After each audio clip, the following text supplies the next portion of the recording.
दोस्तों, Bruce Lee हम सबके चहेते एक्शन हीरो है। फिल्मों में सुपरस्टार बनने से पहले वो अमेरिका में चाइनीज कंफू सिखाते थे और यही बात शाओलिंग मास्टर्स को पसंद नहीं थी। इसी मतभेद की वजह से शाओलिंग मास्टर वैंग जैक मैन और ब्रूस ली के बीच में एक ऐतिहासिक फाइट हुई थी। इसी फाइट के ऊपर ये फिल्म बनाई है। फिल्म का नाम है बर्थ ऑफ ड्रैगन।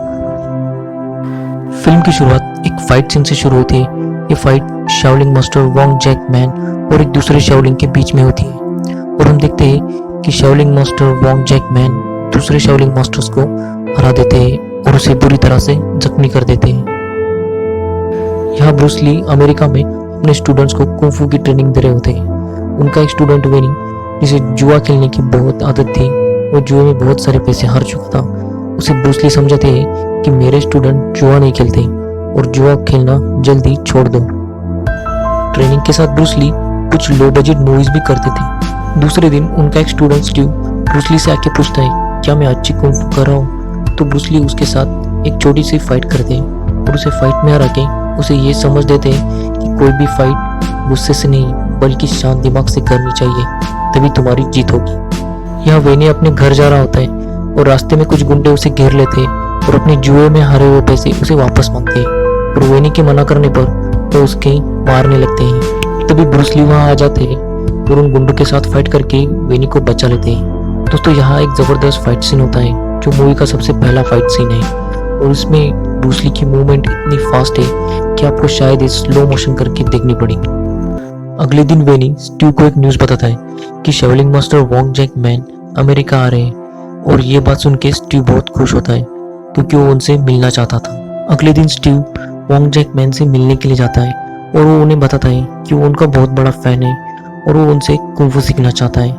पर वॉन्ग जैक मैन मना कर देते हैं क्योंकि स्टीव ब्रूस ली का स्टूडेंट था। वॉन्ग जैक मैन अमेरिका आने की खबर स्टीव ब्रूस ली को बताता है तो ब्रूस ली कहता है वो जरूर यहाँ मेरी जासूसी करने आया होगा क्योंकि शाओलिन्स नहीं चाहते कि मैं अमेरिकन्स को चाइनीज कुंफू सिखाऊं। यहाँ स्टीव अपनी गर्लफ्रेंड से मिलने के लिए उसके रेस्टोरेंट में जाता है जहाँ वो काम करती है, पर विनी उसे बताता है कि वो लड़की ब्लॉसम आंटी की गुलाम है और ब्लॉसम आंटी चाइना टाउन की सबसे बड़ी गैंगस्टर है। यहाँ ब्रूस ली हमें परेशान नजर आते हैं और अपने फ्रेंड फ्रैंकी को बताते हैं कि वॉन्ग जैक उसे बर्बाद करने के लिए यहाँ आया है और आज नहीं तो कल उसे उसके साथ फाइट करना ही पड़ेगा। वेनी के मना करने के बाद भी स्टीव अपनी गर्लफ्रेंड से मिलने के लिए जाता है और उसे एक किताब गिफ्ट दे देता है। ये बात ब्लॉसम आंटी को उसके बॉडीगार्ड से पता चलती है और वो स्टीव की गर्लफ्रेंड को वार्न करती है कि अगर वो उससे मिलना बंद नहीं करेगी तो वो उसकी जिंदगी बर्बाद कर देगी। स्टीव और वॉन्ग जैक की अच्छी दोस्ती हो जाती है और ये बात जब ब्रूस ली को पता चलती है तो ब्रूस ली स्टीव से कहता है कि वो जाके वॉन्ग जैक से मिले और उसे बताए कि टूर्नामेंट के बाद वो उससे मिलना चाहता है और उससे फेस टू फेस बात करना चाहता है। तो स्टीव वॉन्ग जैक से जाके मिलता है और उन्हें कहता है कि ब्रूस ली उनसे टूर्नामेंट के बाद मिलना चाहते हैं। तो वॉन्ग जैक कहते हैं कि मैं यहाँ ब्रूस ली से लड़ने के लिए नहीं आया हूँ बल्कि मैं अपने पापों का प्रायश्चित करने के लिए आया हूँ क्योंकि मैंने एक शख्स को एक डेमो फाइट में बुरी तरह से जख्मी कर दिया था और इसी पापों का प्रायश्चित करने के लिए मैं यहाँ एक रेस्टोरेंट में बर्तन धोने का काम कर रहा हूँ। फिर भी तुम ब्रूस ली से जाके कहना कि मैं जरूर आऊंगा पर मैं उसके साथ फाइट नहीं करूंगा। यहाँ ब्रूस ली हमें अपनी टूर्नामेंट की प्रैक्टिस करते हुए दिखाई देते हैं और अपने स्टूडेंट्स को बताते हैं कि कल वो ये चैंपियनशिप जीतने वाले हैं और वो दुनिया को दिखा देंगे कि उनसे बेस्ट कोई नहीं है। दूसरे दिन ब्रूस ली की फाइट एक वर्ल्ड कराटे चैंपियन के साथ होती है और वो उसे अपने एक 1 इंच पंच से हरा देते हैं और ये सब फाइट वॉन्ग जैक बड़ी शांति से देख रहे होते हैं। तो ब्रूस ली वॉन्ग जैक को अपने साथ फाइट करने के लिए कहते हैं पर वॉन्ग जैक उन्हें मना करते हैं और वो कहते हैं कि तुम्हारा दिल गर्व और अभिमान से भर चुका है और ऐसे शख्स के साथ मैं कभी फाइट नहीं करूंगा। तो स्टीव वॉन्ग जैक से जाके पूछता है कि तुमने ब्रूस ली के साथ फाइट क्यों नहीं की? तो वॉन्ग जैक कहते हैं कि कब फाइट करना है और कब नहीं करना है इस बात को समझना बहुत जरूरी है और इस बात को जब तुम समझोगे मैं तुम्हें तभी फाइट करना सिखाऊंगा। अगले सीन में हम देखते हैं कि ब्लॉसम आंटी के गुंडे वेनी को बुरी तरह से मारते हैं क्योंकि वो उन्हें हफ्ता देने से मना करता है। ये बात स्टीव ब्रूस ली को बताता है और उसे ये भी बताता है कि उसकी गर्लफ्रेंड ब्लॉसम आंटी के कब्जे में है और उसे छुड़ाने में ब्रूस ली से मदद चाहता है पर ब्रूस ली उसे ये मना कर देता है और वो कहता है कि तुम भी उस लड़की को भूल जाओ। स्टीव मदद मांगने के लिए वॉन्ग जैक के पास जाता है तो वॉन्ग जैक उसे कहते हैं कि अगर तुम उसके लिए अपनी जान भी देने को तैयार हो तो वो उसे जरूर ट्रेनिंग देगा। तो वॉन्ग जैक स्टीव को ट्रेनिंग देते हैं और वो उसे ट्रेनिंग देते वक्त समझाते हैं कि सबसे पहले तुम्हें अपने दुश्मन को समझना होगा और खुद को भी। यही दो कुंफू के सार तुम्हें कोई भी फाइट जीतने से रोक नहीं सकते। स्टीव ब्रूस ली का ट्रेनिंग स्कूल छोड़ के जा रहा होता है तो ब्रूस ली कहता है जरूर जाओ, पर वॉन्ग से एक बात कहना कि अगर वो डरपोक नहीं है तो मुझसे आके फाइट करे। नेक्स्ट सीन में हम ब्लॉसम आंटी को देखते हैं। वो स्टीव को एक ऑफर देती है कि अगर वो वॉन्ग और ब्रूस ली के बीच में फाइट करवाता है तो वो उसकी गर्लफ्रेंड को आज़ाद करवा देगी। वो इसलिए ऐसा कहती है क्योंकि अगर उन दोनों के बीच में फाइट होती है तो दुनिया भर से उस पर बोली लगेगी और वो उससे करोड़ों रुपए कमाएगी। तो स्टीव वॉन्ग से जाके मिलता है और वो उसे समझाता है कि अगर वो ये फाइट करेगा तो वो लड़की आज़ाद हो जाएगी और आपके पापों का प्रायश्चित भी हो जाएगा। ये बात सुन के वॉन्ग फाइट के लिए रेडी हो जाता है। तो वॉन्ग ब्रूस ली से जाके मिलता है और उसे बताता है कि वो ये फाइट करने के लिए रेडी है और इस फाइट के जरिए उसे सही राह दिखाने की कोशिश करेगा। और आगे देखते हैं कि लोग इस फाइट पर करोड़ों रुपयों की बोली लगा रहे थे। तो ब्रूस ली और वॉन्ग जैक इस फाइट के लिए बहुत कड़ी मेहनत करते हैं क्योंकि इस फाइट का रिजल्ट पूरी दुनिया देखने वाली थी। तो स्टीव अपनी गर्लफ्रेंड को बताता है कि ब्रूस ली और वॉन्ग की फाइट के बाद तुम आज़ाद हो जाओगी, पर उसकी गर्लफ्रेंड उसे बताती है कि मेरी जैसी और भी लड़कियां यहाँ कैद है और वो उन्हें छोड़ के नहीं जा सकती। बाद में स्टीव ब्रूस ली से जाके मिलता है और उसे बताता है कि वॉन्ग ने कुछ फाइट के रूल्स बताए, वो उसे फॉलो करने होंगे कि कोई एक दूसरे पे जानलेवा हमला नहीं करेगा।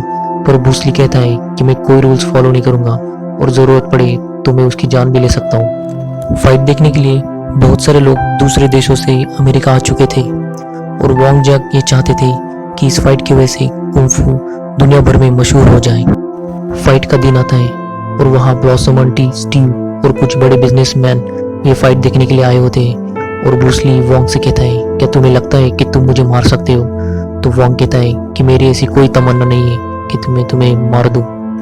और दोनों फाइट के लिए रेडी हो जाते हैं। जैसे ही फाइट स्टार्ट होती है ब्रूस ली अपना पहला वार वॉन्ग के चेहरे पे करता है और दोनों में बहुत ज़बरदस्त फाइट शुरू होती है। ये इस मूवी का सबसे लंबा और बेहतरीन फाइट सीन है क्योंकि ये मूवी इसी फाइट के ऊपर बेस्ड है।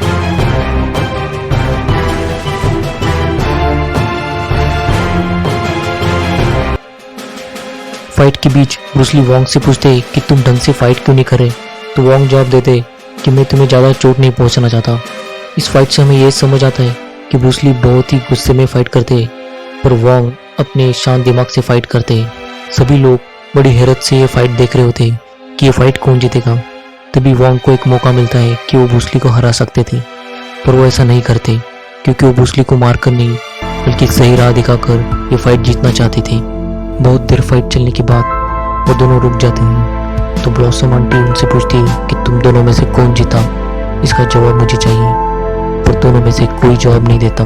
तो हांगकांग से आया हुआ एक शख्स ब्लॉसम आंटी को वार्न करता है कि जल्दी से पता करो कि दोनों में से कौन जीता क्योंकि मेरे 100 करोड़ उस दांव पे लगे हुए हैं। ब्रूस ली भी कोई जवाब नहीं देते। तो ब्लॉसम आंटी स्टीव को वार्न करती है कि अगर आज रात तक मुझे पता नहीं चला कि कौन जीता तो मैं तुम्हारी गर्लफ्रेंड को किसी कोटे पर बेच दूंगी। तो स्टीव वॉन्ग के पास जाता है और उसका जवाब मांगता है कि कौन जीता, पर वॉन्ग भी इसका कोई जवाब नहीं देते।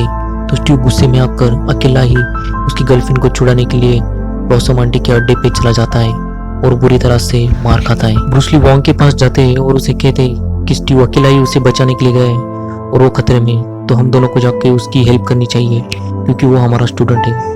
ये बात सुन के वॉन्ग खुश हो जाता है क्योंकि ब्रूस ली अब बदल चुका था और वो दोनों स्टीव को बचाने के लिए चले जाते हैं। यहाँ स्टीव बुरी तरह से मार खा के पड़ा हुआ होता है।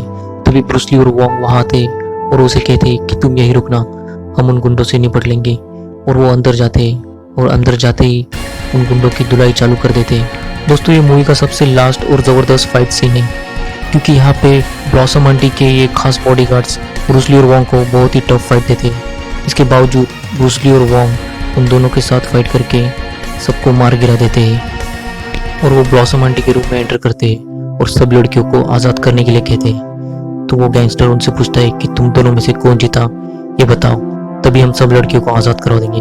तो वॉन्ग आगे आके कहता है कि मैं हार गया और ब्रूस ली जीत गए हैं। तो ब्लॉसम आंटी उन सब लड़कियों को छोड़ने का आदेश देती है। स्टीव की गर्लफ्रेंड अब आज़ाद हो चुकी थी और वॉन्ग जैक चाइना वापस जा रहे थे और वो स्टीव से कहते हैं कि कुंफू का दुनिया के सामने आना बहुत ज़रूरी है और ब्रूस ली ये काम अच्छी तरह से कर लेगा, मुझे यकीन है। और वो चाइना वापस चले जाते हैं और यहीं पे मूवी खत्म हो जाती है। सो फ्रेंड्स, आपको ये मूवी एक्सप्लेनेशन कैसी लगी ये कमेंट करके ज़रूर बताना और मेरे चैनल को सब्सक्राइब कर देना। मैं आपके लिए ऐसी और वीडियोस लाता रहूँगा।